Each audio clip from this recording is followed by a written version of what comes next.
24절 말씀입니다. 모세의 장인 호밥의 자손 중 한 사람 헤벨에 떠나 게데스에 가까운 사아나님 상수리 나무 곁에 이르러 장막을 쳤더라.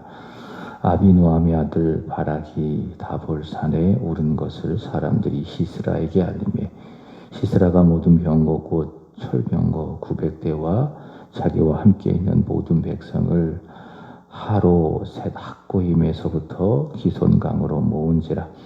드보라가 바락에게 이르되 일어나라. 이는 여호와께서 시스라를 내 손에 넘겨주신 날이라. 여호와께서 너의 앞서 나아가지 아니하시느냐 하는지라.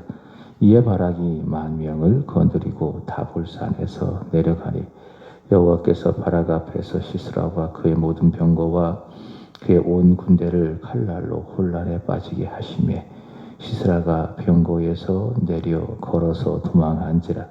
바락이 그의 병거들과 군대를 추격하여 하루셋 학고임에 이르니 시스라의 온 군대가 다 칼에 엎드려졌고 한 사람도 남은 자가 없었더라. 시스라가 걸어서 도망하여 겐 사람 헤벨의 아내 야엘의 장막에 이르렀으니 이는 하솔 왕 야빈과 겐 사람 헤벨의 집 사이에는 화평이 있습니다. 야엘이 나가 시스라를 영접하여 그에게 말하되 나의 주여 들어오소서.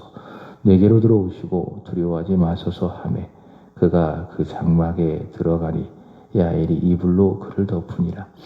시스라가 그에게 말하되 청하노니 내게 물을 조금 마시게 하라. 내가 목이 마르다 하매 우유 부대를 열어 그에게 마시게 하고 그를 덮으니 그가 또 이르되 장막문에 섰다가 만일 사람이 와서 내게 묻기를 여기 어떤 사람이 있느냐 하거든 너는 없다 하라 하고 그가 깊이 잠드니 헤벨의 아내 야엘이 장막 말뚝을 가지고 손에 방황이를 들고 그에게로 가만히 가서 말뚝을 그의 관자 너리에 박음에 말뚝이 꿰뚫고 땅에 박히니 그가 기절하여 죽으니라.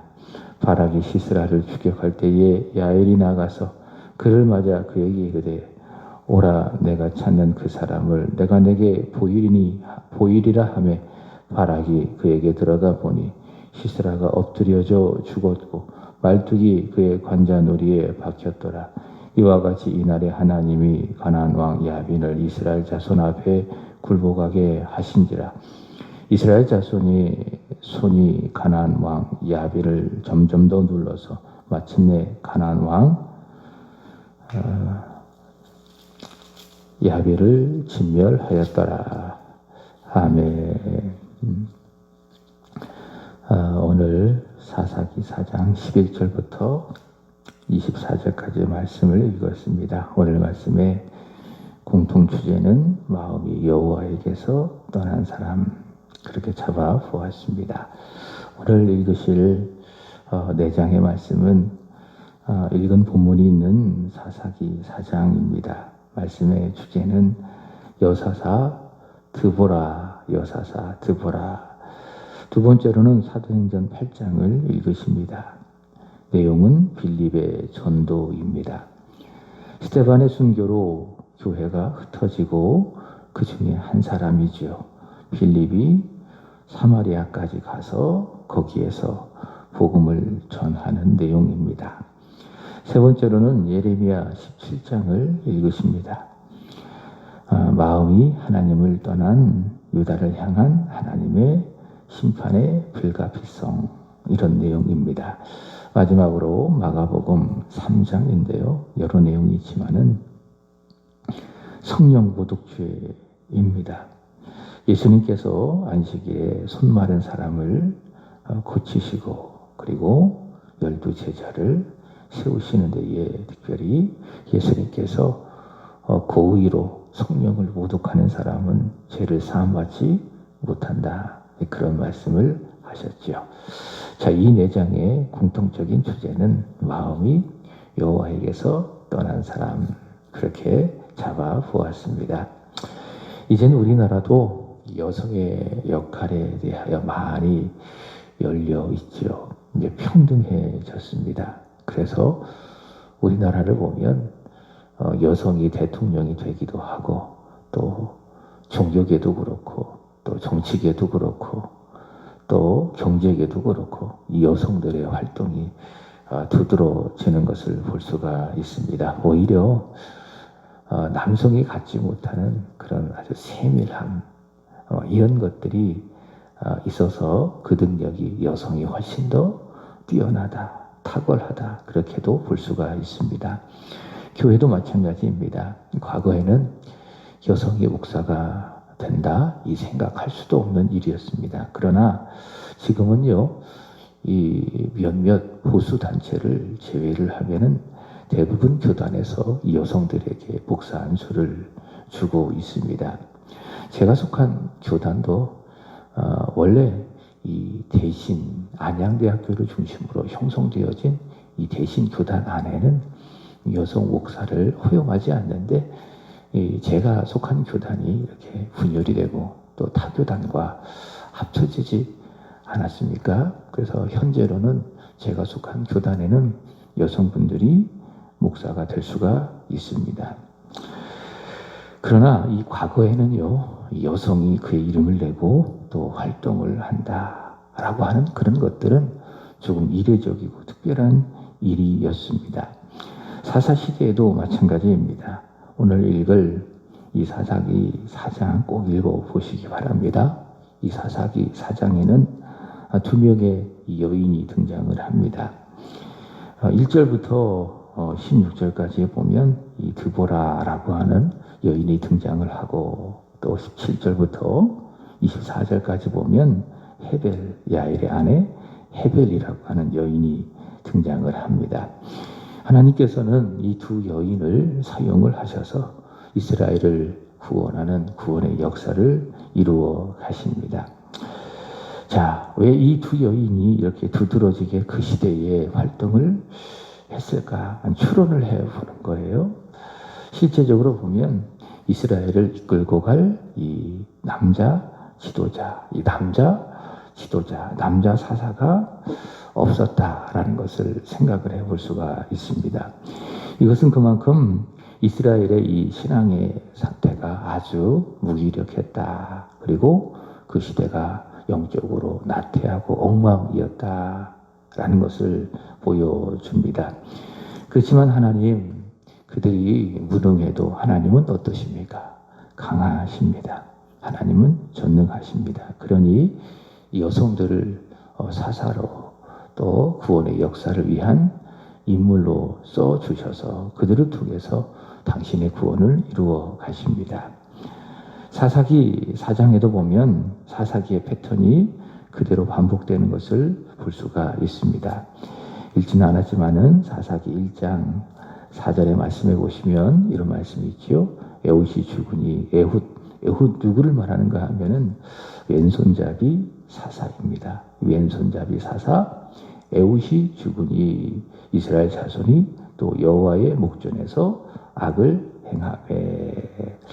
에훗이 사사가 되어 다스릴 때에는 평온했습니다. 그러니까 범죄하지 않았다 그 말이죠. 그러나 그가 죽으니 그들은 또다시 여호와를 잊어버리고 여호와의 목전에서 악을 행하고, 그러면 하나님께서 그에 대하여 진노하시고 그들을 징계를 하시는 겁니다. 망각이라고 하는 것, 잊어버린다라고 하는 것이 죄는 아니에요. 인간은 연약한 존재이기 때문에 망각합니다. 그러니까 잊어버립니다. 이게 저도 많은 일들을 하다가 보면 완벽하게 그 일을 할 수가 없습니다. 10개를 다 기억해야 된다면 그 중에 한 가지 꼭 잊어버리는 게 있습니다. 그러니까 잊어버리는 게 있다. 망각할 수가 있다. 그러나 잊어버리면은 망각을 하면 어떻습니까? 죄를 지을 수가 있다. 이스라엘 자손을 보면 그렇지 않습니까? 에훗이 사사가 되어 그들을 다스릴 때에는 하나님을 기억합니다. 하나님을 경외합니다. 그렇지만 에훗이 죽고 나니 어떻습니까? 망각하는 거죠. 하나님을 기억하지 못하고, 그러니 여호와의 목전에서 악을 행하고, 그러자 하나님께서 공의로우신 하나님이시기 때문에 그에 대하여 진노를 하시고 그들을 징계를 하시는데, 자, 오늘 말씀에 보면 누구를 통해서 징계를 하시는가? 가나안 왕 야빈을 통해서 징계를 하십니다. 4장 2절에 보면 여호와께서 하솔에서 통치하는 가나안 왕 야빈의 손에 그들을 파셨으니 그의 군대 장관은 하루셋 학고임에 거주하는 시스라요. 그죠? 야빈을 통해서 그리고 그의 군대 장관 이 시스라를 통하여서 하나님께서는 하나님을 떠난 하나님 앞에 범죄하는 이스라엘을 향하여 진노하시고 그들을 징계하신다. 그래서 야빈은 3절의 말씀을 보시면은 야빈 왕은 철병거 900대가 있어서 20년 동안 이스라엘 자손을 심히 학대하였으므로 이스라엘 자손이 여호와께 부르짖었더라. 자, 철병거 일종의 전차지요. 오늘 같은 그런 전차를 생각하시면 안 되고요. 자, 그렇지만은 아주 뛰어난 그런 무기, 위협적인 무기, 이 철병거 900대를 가지고 무려 20년 동안 이스라엘 자손을 아주 심하게 학대를 받았습니다. 이제 그들이 여호와께 범죄하였기 때문에 여호와로부터 징계를 받는 것이지요. 자, 그러니 어떡합니까? 하나님, 그 징계가 괴로우니까 우리가 잘못했습니다. 우리의 잘못을 회개합니다. 여호와께 부르짖고 그러면 하나님께서 그런 그들을 가엾이 여겨주셔서 불쌍히 여겨주셔서 어떻게 하시는가? 그들을 구원을 하시는데 4절의 말씀을 보시면은 자, 누구를 통해서 여선지자 드보라를 사사로 세우셔서 그들을 구원을 해 주십니다. 물론 그 당시에 이 내세울 만한 남자 이 사사가 없어서 이 드보라가 에웃이 죽은 다음에 이 선지자 드보라가 사사가 된 것이지만은 이 드보라를 보면은 한번 쭉 읽어보세요. 참 대단한 여인입니다. 정말 이 남자보다 훨씬 더 뛰어나고 탁월한 인물이라는 것을 볼 수가 있습니다. 룻이 그렇지 않습니까? 룻이 그 어머니 나오미가 뭐라고 이야기했어요? 7 아들보다 더 나은 자부 며느리 그렇게 말하지 않습니까? 그러니까 7이라고 하는 것은 완벽한 숫자 아닙니까? 그러니까 7명의 남자보다 훨씬 더 뛰어난 나은 여인이 누구였어요? 우리가 수요일마다 배운 룻 아리였습니까? 그렇죠? 여기 드보라도 마찬가지입니다. 드보라도 아주 뛰어난 여인입니다. 그래서 성이 중요한 게 아닙니다. 남성이 중요하냐, 여성이 중요하냐, 그것이 중요한 것이 아닙니다. 중요한 것은 무엇입니까?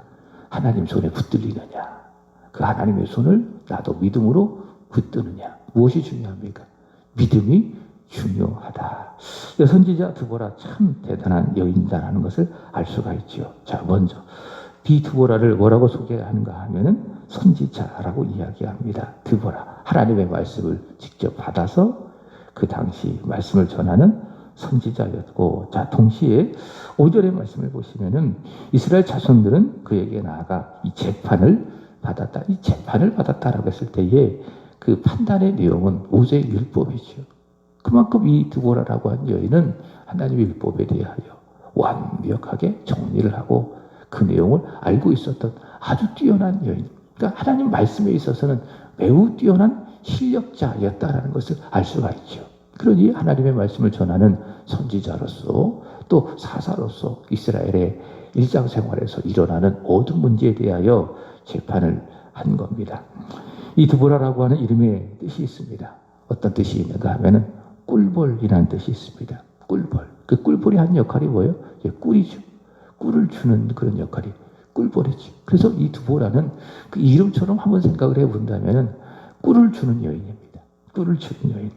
그래서 이 드보라는 비록 여인이지만은 사람들에게 말씀에 꿀을 주고, 말씀을 성경 뭐라고 비유합니까? 일종의 꿀처럼 달다. 그렇게 비유하지 않습니까? 그래서 이 드보라는 말씀에 꿀을 주는 여인, 생명에 꿀을 주는 그런 여인, 그 시대 사람들에게 바로 이 영적인 이 꿀을 주는 여인이라는 것을 알 수가 있습니다. 교회라고 하는 것은요, 바로 이 드보라와 같아야 합니다. 다시 말해, 사람들에게 무엇을? 꿀을 줄 수 있어야 합니다. 그래서 교회 오면은 어떻게 해야 돼요? 말씀의 꿀을 받아야 돼요. 그리고 느껴야 돼요. 야, 말씀의 맛이 참 달고 좋다. 교회가 바로 그런 곳이어야 합니다. 교회 가면은 꿀을 먹을 수 있어야 되는 겁니다. 그래서 내가 교회 와서 예배를 드리고 그게 영적인 충전 아니에요? 그래서 꿀을 먹고 말씀의 꿀을 먹고 또 기도하면서 하나님께서 내 안에 주시는 영적인 꿀을 먹고 힘을 얻어서 내 영혼이 살아서 그래서 범사도 잘 되고 영과 육도 건강하고 그 꿀을 먹어서 내가 잘 되어져서 그리고 그 꿀을 내가 있는 가정에서 또 내가 있는 직장에서 이렇게 또 증거하는 그런 삶을 살아야 하는 겁니다. 그게 교회고요. 또 그가 교회에 속한 성도의 모습입니다. 교회는 드보라와 같아야 되는 것이고 나도 역시 왕 같은 제사장으로서 하나님의 복을 선포하는 제사장으로서 이 드보라와 같은 사람이 되어야 한다. 바로 그 말이죠. 꿀과 같은 여인, 선지자, 재판관, 그리고 드보라. 이 드보라를 통해서 하나님은 하설왕 야빈으로부터 이스라엘 자손들을 구원을 하시는데, 자, 비록 야빈도 그렇고 시스라도 그렇고 철병거 900대를 가지고 이스라엘을 위협해도 문제가 되지 않습니다. 왜 그렇습니까? 철병거가 있어도 이 철병거보다 더 강력한 누구? 여호와 하나님. 천지와 만물을 창조하시고 다스리시는 여호와 하나님이 이스라엘 자손과 또 사사 드보라와 함께 하시기 때문에 이길 수 있는 거죠. 넉넉히 이기죠. 충분히 이기죠. 그게 15절 말씀입니다. 여호와께서 바락 앞에서 시스라와 그의 모든 병거와 그의 온 군대를 칼날로 혼란에 빠지게 하심에 시스라가 병거에서 내려서 걸어서 도망한지라. 바락은 누구인가 하면은 시스라의 동역자입니다. 그러니까 시스라의 동역자인 아니죠. 드보라의 동역자인 이 바락을 통해서 시스라와 그의 병거 900대를 혼란스럽게 하셔서 다 그들을 이기십니다. 그래서 야빈과 이 그의 군대 장관 이 시스라가 이 드보라가 그리고 드보라와 함께한 바락과의 이 전쟁, 여호와의 전쟁에서 패하게 됩니다. 자, 그리고 주목할 것은 17절 이하에 보면 헤벨의 아내 야엘이 나오죠. 야빈 왕이요, 이 전쟁에서 패하게 되어 도망가게 되어지고, 그래서 이 헤벨의 아내 야엘의 집에 들어가게 되는데, 이 야엘을 보면 이 드보라와 마찬가지로 참 대단한 용기를 가진 여인이라는 것을 알 수가 있습니다. 21절의 말씀을 보시면은 그는 누구를 말하는 거예요? 야빈을 말하는 것이죠. 야빈이 깊이 잠드니, 그러니까 야빈이 도망가다가 하나님의 손이죠. 어디로 들어갔습니까? 헤벨의 아내 야일의 집으로 들어갔어요. 그래서 그 집에서 이렇게 깊이 잠이 들었는데 이 헤벨의 아내 야일이 어떻게 합니까? 이 장막 말뚝을 다 가지고 가서, 그리고 장막 말뚝과 함께 손 방망이를 들고 가서 가만히 이 야빈에게 가서 그의 관자놀이라는 것은 여기를 봐요. 관자놀이. 여기에다가 말뚝을 탁 가지고 방망이 갖다가 팍 친 거예요. 그래가지고 이 야빈 왕이 땅에 박혀서 그가 기절하여 죽게 되는 것을 볼 수가 있습니다. 관자놀이의 말뚝을 박아서 이 야엘은 야빈을 죽입니다. 이 야엘이라고 하는 여인을 보면 참 대단하다. 전 누가 생각이 나는가 하면은 여호수아 2장에 나오는 랍이 생각이 나요. 랍도 참 대단한 여인 아니겠습니까? 그죠? 아주 용기 있는 여인이 랍 아니겠습니까? 이 야엘도 마찬가지예요. 랍과 같이 아주 담대하고 그리고 아주 뛰어난 용맹을 보여주고 있는 여인이라는 것을 볼 수 있습니다. 자, 이렇게요. 하나님은 이 여선지 또 사사 이 드보라를 통하여서, 그리고 또 용맹한 여인 야엘을 통하여서 그 시대에 이스라엘 백성을 구원을 하십니다. 23절의 말씀에 보시면은 드보라가 했지만 또 야엘을 통해서 야빈이 죽었지만은 이 모든 일들은 누가? 하나님이 하셨다. 그렇게 말씀하고 있죠. 이와 같이 이날에 누가? 하나님이 하셨다. 드보라가 한 것이 아니다. 야엘이 하신 것이 아니다. 하나님이 하신 역사이다. 가나안 왕 야빈을 이스라엘 자손 앞에 굴복하게 하신지라. 24절 이스라엘 자손의 손에 가나안 왕 야빈을 점점 더 눌러서 마침내 가나안 왕 야빈을 진멸하였더라. 자, 그래서 야빈의 학대로부터 이제 이스라엘은 벗어나게 됩니다. 하나님의 구원의 역사가 이루어진 것이죠.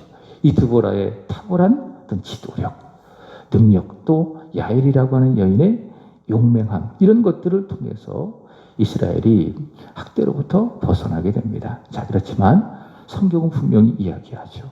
드보라가 한 것이 아니라, 또 야엘이 한 것이 아니라 누가 하셨다? 이 모든 일, 이날에 하나님이 하셨다. 이렇게 생각해 볼 수가 있는 것이지요.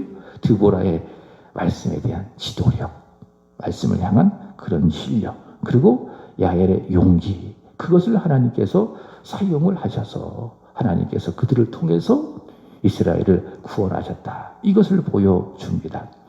드보라, 야엘을 생각을 해봅니다. 우리가 하나님의 말씀으로 우리 안에 영적인 실력을 계속 이제 키워가시는 겁니다. 그래서 어제도 말씀을 드렸고 요즘에 계속 말씀을 드리잖아요. 555 비전. 하루에 몇 번? 5번 감사하고 감사 노트에 기록해보고 또 성경을 5장 읽거나 또 듣고 이렇게 해서 오병이어를 주님 손에 올려드리는 겁니다. 이러면 이게 뭐냐? 내 안에 영적인 실력이 되는 거예요. 물론 우리가 성경을 읽고 또 감사 기도를 하고 감사 기도 제목을 씀으로 말미암아 그것이 하나님이 기뻐하시는 일이고 그래서 하나님께 영광이 되어지지만 생각해 보세요. 감사하면은 또 말씀을 읽으면 5장 이상 말씀을 읽으면 그게 내 영혼에 생명이 됩니까? 아니면 아무것도 아닌 것이 됩니까? 생명이 되는 거예요. 내 영혼을 건강하게 만드는 거예요. 드보라의 관점에서 이야기한다면 그게 실력이 되는 거예요. 시대를 움직일 수 있는 무엇이 된다고요? 실력이 된다. 내가 있는 것을 변화시킬 수 있는 하나님이 쓰시는 실력이 된다. 그래서 매일매일 5가지 감사하는 것이 중요하고 5장의 성경을 꾸준히 읽으시는 거예요. 그럼 그것이 무엇이 된다고요? 내 안에 실력이 된다. 영적인 능력이 된다라고 하는 것입니다. 그래서 거기로부터 실력이 나오고 거기로부터 드보라와 같은 말씀에 대한 실력이 나오고 또 거기로부터 이 야엘과 같은 관전 논리를 말뚝으로 막 박아가지고 이 야비를 죽일 수 있는 무엇이 나옵니까? 용맹, 용기, 담대함이 거기로부터 나오는 겁니다. 그래서 늘 기도하고 늘 말씀을 읽고 그래서 실력이 점점 쌓아져 가면 그게 믿음의 부흥이고 거기로부터 세상을 이길 수 있는 믿음, 용기가 나온다. 그럼 하나님께서 그런 나를 또 그렇게 하는 우리 교회를 사용해 주시는 것입니다. 그래서 중요한 것이 무엇인가? 실력을 키우는 것이 중요하다. 기도를 통해서 하나님 말씀을 통해서 감사를 통해서 또 성경 읽기를 꾸준히 함으로 인해서 실력을 키우고 내 안에 그 실력으로 말미암는 영적인 용기를 쌓아가는 것이 중요하다. 그럴 때 하나님께서는 나를 사용하시고 우리 교회를 사용해 주셔서 우리를 이 드보라처럼 야엘처럼 써주신다. 의의 병기로 사용해 주신다. 바로 그런 말씀이겠죠. 자, 4장 말씀, 이 오늘 읽으실 사사기 그리고 사도행전 예레미야 마가복음 3장 이 4장 말씀 전체 주제가 무엇인가 하면은 마음이 여호와로부터 떠난 사람 이렇게 이제 서론에 말씀을 드렸는데 사사기 1장에 보면 그런 내용이 있지요. 자, 이스라엘의 범죄가 무엇인가? 그것이 무엇입니까? 자, 여호와의 목전에서 악을 행했다. 이게 뭐예요? 마음이 하나님으로부터 떠나는 거예요. 그리고 그 마음이 세상으로 향했다. 이제 그런 의미가 되겠죠. 그리고 사도행전 8장의 말씀에 보면 이 베드로가 이 사마리아에 가서 마술사 시몬에게 던진 말이 있습니다. 사도행전 8장 21절 하나님 앞에서 내 마음이 바르지 못하니 이 도에는 내가 관계도 없고 분깃될 것도 없느니라 이렇게 말씀하고 있죠. 하나님 앞에서 너의 마음이 바르지 못했다. 시몬을 향하여 베드로가 한 말이 무엇입니까? 네 마음이 바르지 못하다. 네 마음이 하나님으로부터 떠나 있다. 이렇게 이제 이야기하는 거예요. 예레미야는 마음이 하나님에게서 떠난 사람, 그 사람을 뭐라고 이야기하느냐? 육신으로 그의 힘을 삼는 사람, 그렇게 말씀하고 있습니다. 예레미야 17장 5절입니다. 여호와께서 이와 같이 말씀하시느니라. 무릇 사람을 믿으며 육신으로 그 힘을 삼고 마음이 여호와에게서 떠난 그 사람은 저주를 받을 것이니라. 사람을 믿고 육체적인 것으로 그의 힘을 삼고 살아가는 사람이 누구다? 마음으로 여호와에게서 떠난 사람. 자, 이런 사람을 예수님 마가복음 3장 5절에 말씀해 보면 완악한 사람, 마음이 완악한 사람이라 이렇게 말씀을 하셨습니다. 그래서 이 4장의 말씀에 이런 말씀을 보면 마음이 참 중요하다라는 것을 봅니다. 우리 인생도 그렇지 않습니까? 내 마음을 지켜가는 것이 참 중요하다. 그러니까 주일에도 말씀을 드렸지만은 그 무리로 이렇게 밤사경에 걸어오신 그 예수님을 제자들이 이렇게 알아보지 못하고 이렇게 깜짝 놀라면서 아주 극심한 공포심 가운데에 유령이라 그렇게 말한 이유가 어디에 있습니까? 그들이 떡 대시던 그 일을 생각하지 못하고 그 마음이 뭐해졌기 때문에 둔해졌기 때문에. 그래서 내 마음이 둔해지면은 은혜를 못 받아요.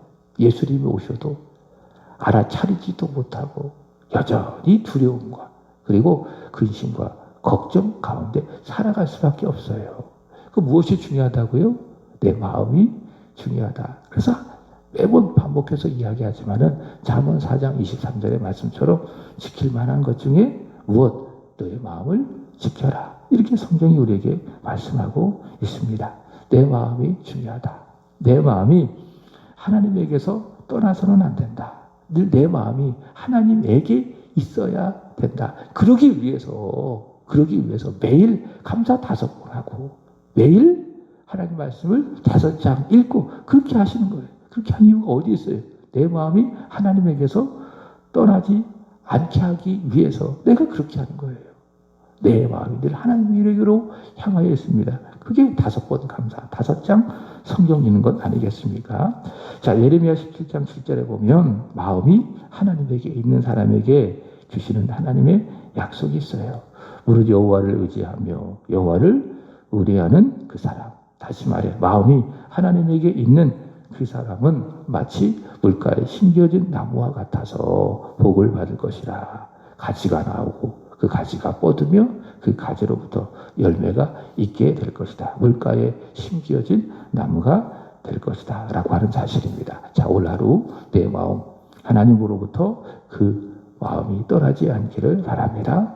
내 마음에 하나님이 있기를 바랍니다. 내 마음이 늘 하나님께로 향하기를 바랍니다. 내 마음에 오직 하나님으로 충만하기를 바랍니다. 하나님만 의지하고 하나님만을 신뢰하기를 바랍니다. 그래서 하나님이 약속하신 복을 받고 살아가는 행복한 하루가 되기를 구주 예수 그리스도의 이름으로 축복합니다. 기도하겠습니다. 하나님 아버지,